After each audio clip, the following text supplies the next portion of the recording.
Yeah.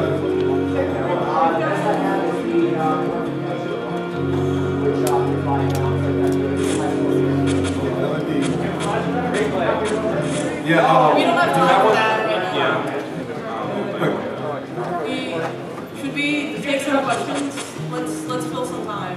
Does anybody have any questions about anything? Anything. Ask me any question. Yes, okay.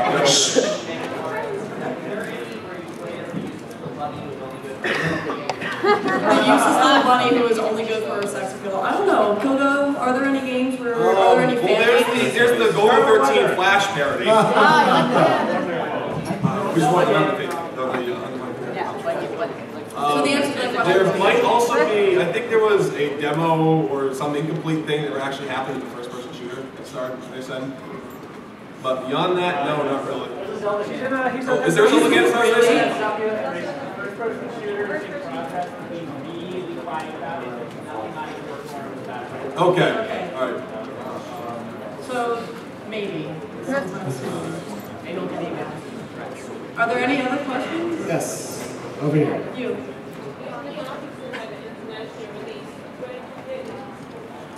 There was not an international release. Where did we get that?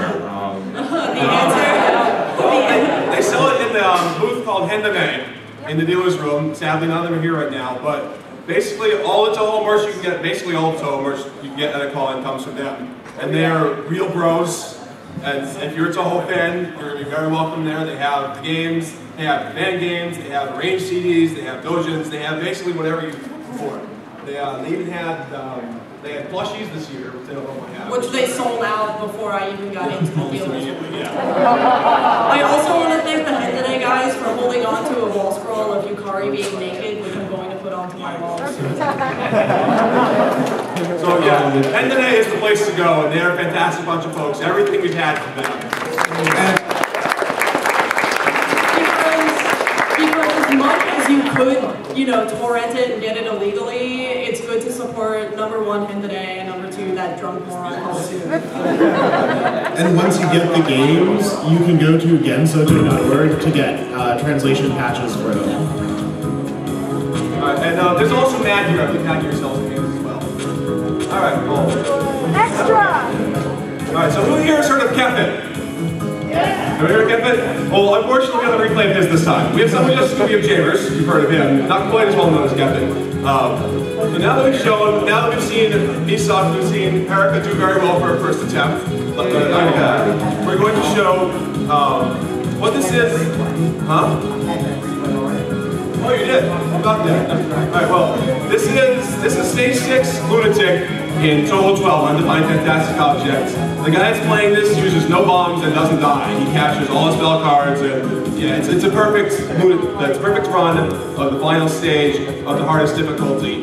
And for those of you who have been following the series for a while, you know how BS UFO Lunatic is. It's complete and total crap, and this is a perfect run of the final stage.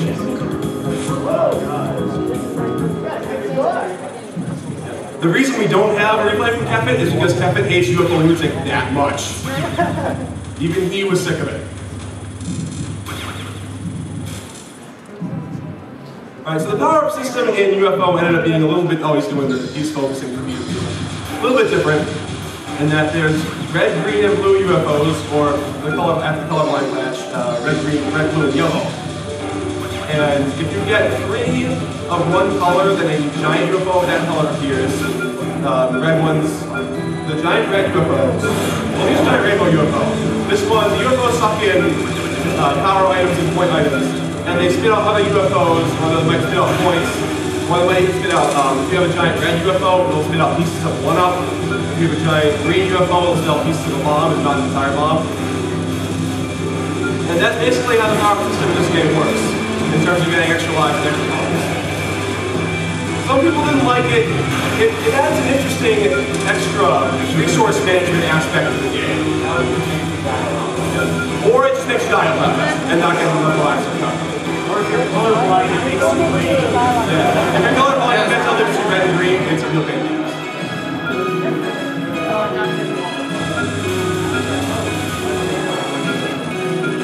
I have no idea what Jaimers is doing.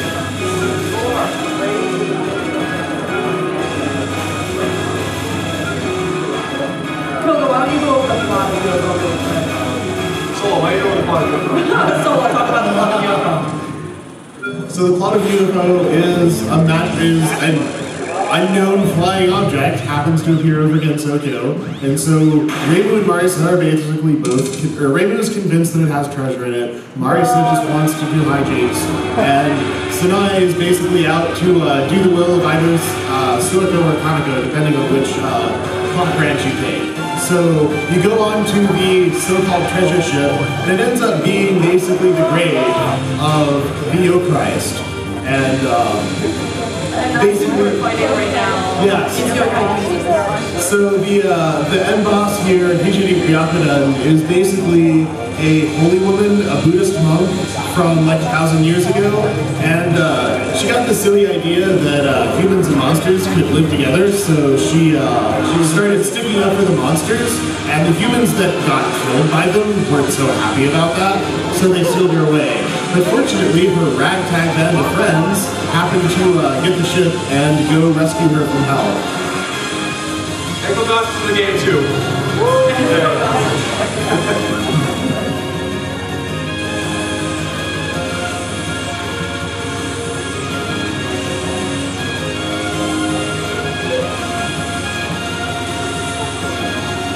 UFO Stage 6 is also notable for having 2 of the best songs in the series. It's a shame we've been talking over them the entire time. You're missing out on some really great stuff while listening to me. We're almost in the part where everybody starts singing.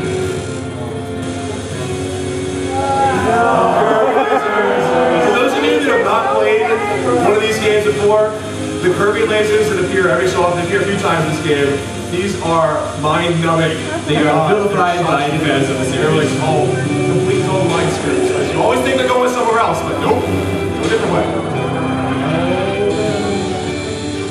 This is where Byakuya starts not respecting personal space.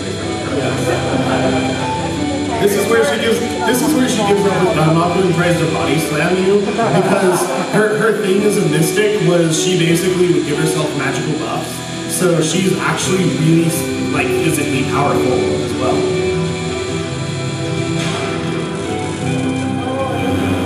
Yeah. This card's a lot of fun. I don't know what your definition of fun is. Because this is not fun. Well, maybe not the lunatic version.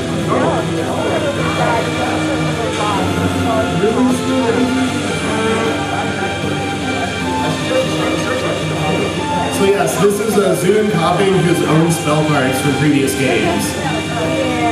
This was the final boss of the last PC98. That was the spam water spell cards. Kirby's Air Ride.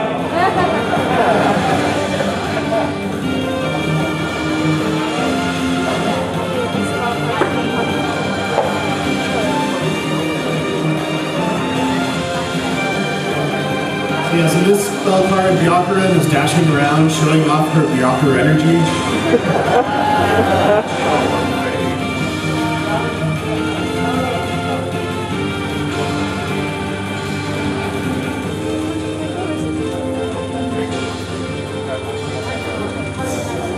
This card, there's a lot of thinking in this card. A lot more than it looks.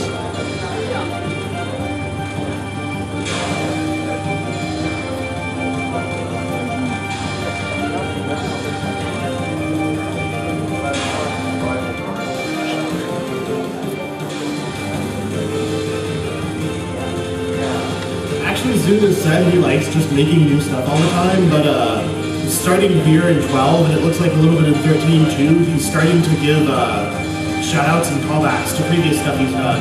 Because like Makai or Hell or the Demon World is basically the setting of the 5th game, and it's setting here. You see how easy that was? No! I don't know what else to play now. Alright. What do you talk about that? Well, let's see, so aside from all the games,